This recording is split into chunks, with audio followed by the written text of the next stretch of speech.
Bonsoir Guillaume Gallienne. Bonsoir Nicolas Demont. Merci de nous recevoir dans un lieu qui est à la fois public et extrêmement intime, absolument sublime. Là, l'installation est dingue. C'est Philippe Starck, c'est ça? C'est circulaire, ça circule, c'est rond, ça me plaît. C'est un drôle d'endroit pour une rencontre. Et on a du temps pour parler et pour échanger. Alors, dites-nous exactement où on est. Nous sommes dans la basilique Saint-Alexandre Nevski, qui est la cathédrale russe orthodoxe de Paris.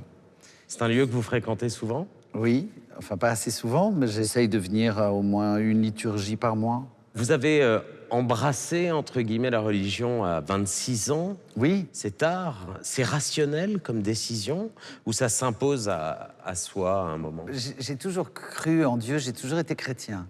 Mais j'ai été baptisé catholique, même si je venais ici enfant, j'ai fait ma communion orthodoxe. Mais j'ai décidé de choisir plutôt, à l'âge de 26 ans, parce que, disons qu'il y a dans la foi orthodoxe quelque chose qui me touche particulièrement. L'icône est absolument, pour moi, l'incarnation de cette foi-là, disons, de ce dogme. Il n'y a pas de mystère en Dieu. Dieu existe. Que vous y croyez ou que vous n'y croyez pas, ça ne va rien changer, il existe. En revanche, le chemin, ça c'est mystérieux. C'est la foi qui est mystérieuse. Et ça, c'est quelque chose qui, en tant qu'acteur, c'est exactement comme ça que je fonctionne. C'est la seule chose qui m'intéresse, c'est le chemin.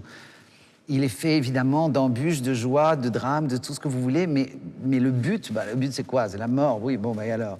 Mais le chemin, On y arrive, le ouais. chemin me passionne. Vous vous confessez? Oui. La confession, dans l'orthodoxie, d'abord se fait debout, face à face. Face à face, c'est quand même... Oui. Là, en termes de dramaturgie, vous qui êtes un homme de théâtre... Ah, ici, il y en a beaucoup, ça compte. Il y en a mais énormément. On n'est pas censé énumérer tous nos péchés, parce qu'on considère que en action ou en pensée, on les fait tous tout le temps, donc on n'a pas le temps.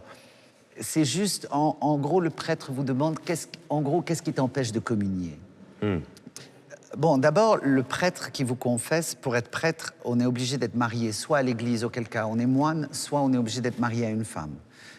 Puisque pour pardonner, il faut connaître l'amour. Pour connaître l'amour, il faut s'être donné entièrement. Et donc, souvent, le prêtre est marié, a 2 ou 3 enfants, et lorsque vous lui confessez que vous avez eu envie de balancer votre femme par la fenêtre, il a connu exactement la même pulsion. Donc, avec beaucoup de tendresse, il va vous dire « Ah, la colère, ça fait beaucoup de dégâts. » Voilà. Je vous ai demandé, Guillaume Gallienne, d'être le parrain laïque de cette émission, parce que vous êtes partout où on aimerait aller dans cette émission. Vous êtes allé à la fois dans des formes assez rares de culture, assez pointues, entre guillemets. Vous êtes dans des formes beaucoup plus populaires. Vous avez aussi tout un travail autour de la transmission.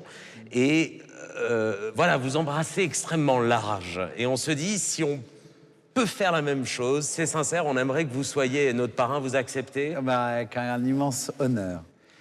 Les damnés à Avignon. Et maintenant à Paris. Et maintenant à Paris, adapté donc du film de Visconti, 23 ans d'absence de la Comédie Française à Avignon, Palais des Papes, vous êtes là. Ça ressemble à quoi? À ça. C'est vrai? Genre, la peur? C'est dingue. C'est pas de la peur, c'est pas de la peur. Il y a quelque chose de... Il faut pas se faire écraser par la mission et en même temps, il faut être à la hauteur. Depuis quelque temps, nos usines vivent comme dans un état de siège. Et je sais très bien que rien de tout ceci n'a pu se produire sans que vous soyez au courant. Encore une fois, qu'est-ce que cela veut dire?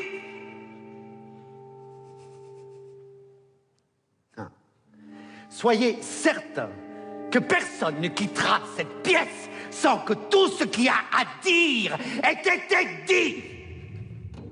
Bon, cela dit, on était très préparés parce qu'on a eu un metteur en scène vraiment génial, qui est Ivo Van Hove.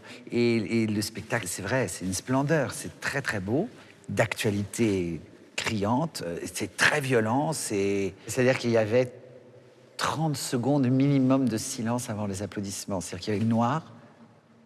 Une sidération. Ah ouais, vraiment. Et il y avait des gens qui disaient « mais je suis même pas ému, je suis choqué ». Et je serai ému certainement demain, après-demain. Il faut un temps pour décanter ça. Est-ce que le théâtre a comment dire, une puissance particulière pour porter ce type de discours? Oui.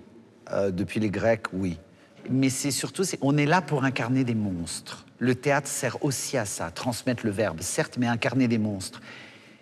Ça marche beaucoup plus, je trouve, au théâtre qu'au cinéma, d'incarner ces monstres. Vous, Guillaume Gallienne, vous allez chercher quoi quand vous sortez du théâtre et que vous jouez au cinéma Les Garçons et Guillaume à table? Le succès du film... C'était colossal. Oui, ça a été un peu énorme. Des photos de vous avec des tonnes de César dans les bras. Meilleur ceci, meilleur cela, enfin, c'était...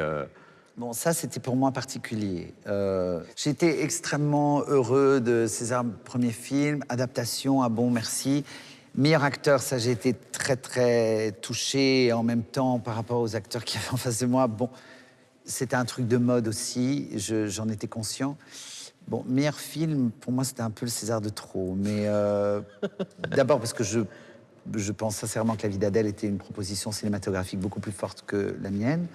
Après, je ne pouvais pas le dire, je le dis aujourd'hui avec du recul, mais c'est un peu injuste pour tous les gens qui ont travaillé sur le film. Bravo à tous les gens qui ont travaillé sur le film. Néanmoins, pour moi, ça a été un peu... je me suis dit... Mais parce que je pense qu'il y a beaucoup de films qui... parfois sont récompensés pour des histoires de mode plus que pour des raisons artistiques qui, moi, me touchent. Mais j'observe ça depuis pas mal d'années déjà. Hein. Au début de l'année, au mois de septembre, on a pu voir Cézanne et moi de Daniel Thompson, qui est un film où vous jouez le peintre, Ouais. Paul Cézanne. Oui. Film sur l'amitié magnifique. Entre les deux, enfin magnifique et complexe. Et compliqué, entre Paul Cézanne et Émile Zola. Comment vous l'avez incarné, ce peintre? Je suis heureux que vous choisissiez ce verbe. Il est rarement employé pour les acteurs en France. On préfère l'interprétation. Là, c'est un rôle que je me devais d'incarner plus que d'interpréter. Expliquez-nous la différence. C'est juste que c'est plus... c'est animal.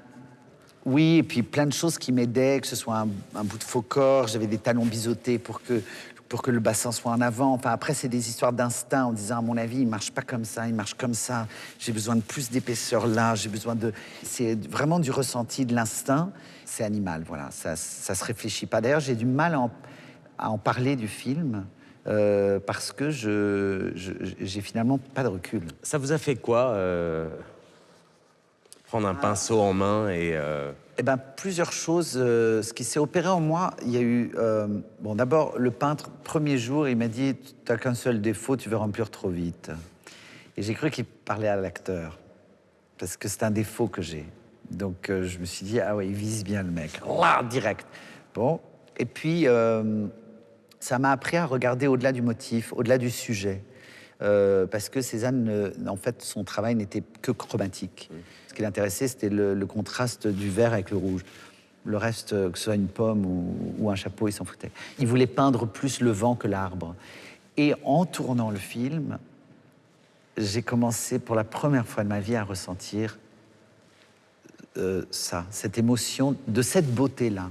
Avant, mon esthétisme était très dans un cadre, très... Voilà.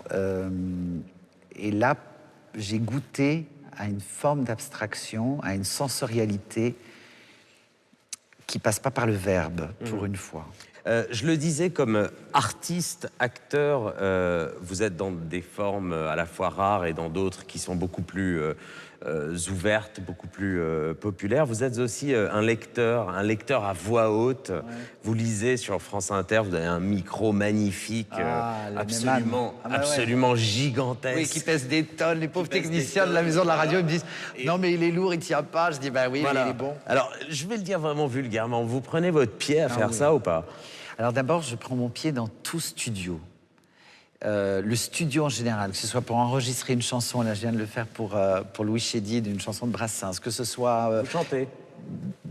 Non, pas vraiment. J'enregistre des chansons. Mais il m'a demandé de le faire et j'ai dit oui. Parce laquelle de Brassens? La prière, qui est un poème de Francis Jam. D'accord. Par le petit garçon qui meurt près de sa mère, tandis que les enfants s'amusent au parterre. Voilà.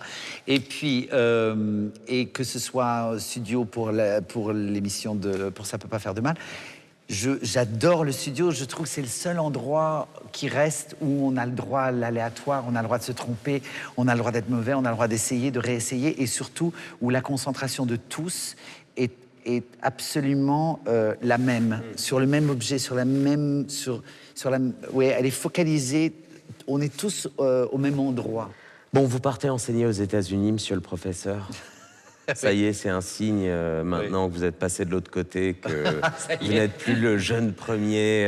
J'ai jamais été jeune premier. Oui, bon, enfin, bon, vous n'êtes plus jeune, alors je voulais le dire de manière élégante. Je voulais le dire de manière élégante, donc ça y est, vous êtes de l'autre côté, vous transmettez. Ouais, vous allez enseigner quoi? À Princeton, je crois. Hein. Ouais, le crochet.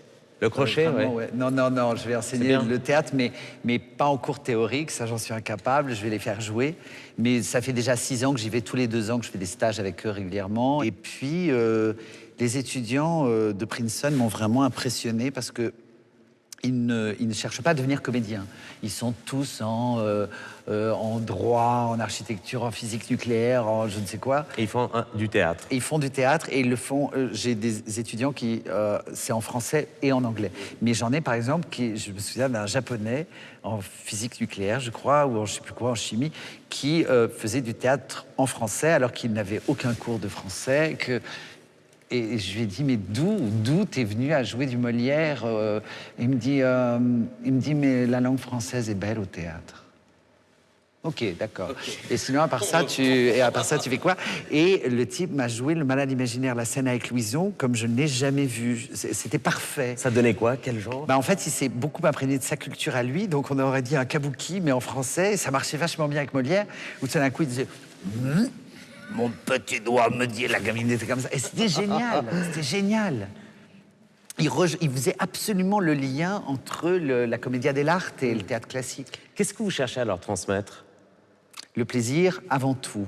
Là, je vais travailler, je crois, beaucoup sur l'amour, sur le sentiment amoureux, parce que je me suis rendu compte que, en tout cas dans cette génération, ils ne connaissaient pratiquement pas le sentiment amoureux, alors qu'ils ont entre 20 et 25 ans. Ils ne sont jamais tombés amoureux? Non. Ils ne s'en sont pas donné le droit. Sur les campus, par exemple, il n'y a pas de couple. On voit aucun couple se tenir la main, s'embrasser. Ils ont une sexualité qui, pour moi, m'effraie, qui est souvent avec écran, mais qui est terrible, qui est entre guillemets hygiénique. Moi, déjà, j'ai envie de me pendre, mais voilà. Et donc, je vais la faire travailler là-dessus. Parce que ce sont des gamins qui souvent s'endettent ou endettent leur famille pour 20 ans pour pouvoir être dans ces universités-là. Et donc, ils se disent, j'ai juste pas le temps de foirer, quoi. J'ai 5 ans ou 3 ans pour arriver au top. Et donc, j'ai pas le temps. Comment on enseigne l'amour? Oui. C'est sympa comme boulot, je trouve. Professeur d'amour. Non, mais... Avec quelle pièce? Comment des textes, Marivaux, il en parle quand même assez bien. Shakespeare, c'est pas mal non plus. Tchekhov, d'une autre manière. Enfin, il y a plein de scènes d'amour. Ça, c'est pas le sujet. Le sujet, c'est de permettre aux comédiens qui est en face de vous de s'autoriser des choses parce qu'ils jouent qu'ils ne s'autorisent pas dans la vie. Et c'est souvent plus facile. Moi, en tout cas, c'est pour ça que je fais ce métier. Bon, Guillaume, on a été quand même très sérieux. Ouais, on va déconner un peu. Alors, allez, ouais. Okay, moi, je balance ça. Ouais, vas-y, Nico. Théâtre, cinéma, prof, opéra bientôt. Ouais. Le chemin est important, disiez-vous tout à l'heure. Il reste quoi, là? Moi, j'ai pensé DJ. Non, je suis nul. Non, je suis arythmique. Arythmique? Oui, je sais pas entendre les beats. Ouais, je sais danser, mais je sais pas... B-E-A-T-S. Ouais. Oui. B-E-A-T-S. DJ, donc non. Je me suis dit une vie méditative aussi, à lire des poèmes courts japonais, des haïkus. Ça, je kiffe. Ça, je kiffe. À Koyasan. Je sais exactement l'endroit. C'est vrai? Oui. Mais plus tard, D'abord, j'ai 2-3 trucs à faire, mais non, j'aimerais bien reprendre le ballet. Ça, c'est une chose que vraiment j'ai Danser. adoré faire. Non, alors ça, j'ai... Nuance. Non, ça, j'ai pas affligé ça à personne. Si, une fois avec Nicolas Le Riche pour les adieux de Sylvie Guilhem, j'ai flippé ma race, mais comme personne. Mais c'est lui qui m'a fait faire ça. Mais non, mais écrire des ballets et travailler avec des chorégraphes, ça, j'ai vraiment, vraiment kiffé. Bon, donc, rendez-vous au Japon Ouais, plus tard. dans une vingtaine d'années, Oh, trentaine, plus, quand même, 40, mais c'est- 50. on verra, ouais. Et en tout cas, merci encore pour Ben, merci, ce filleule. lieu. Drôle d'endroit pour une rencontre, en tout cas. Hein. Pas mal, hein? Ouais, vraiment. Merci, parrain. Merci.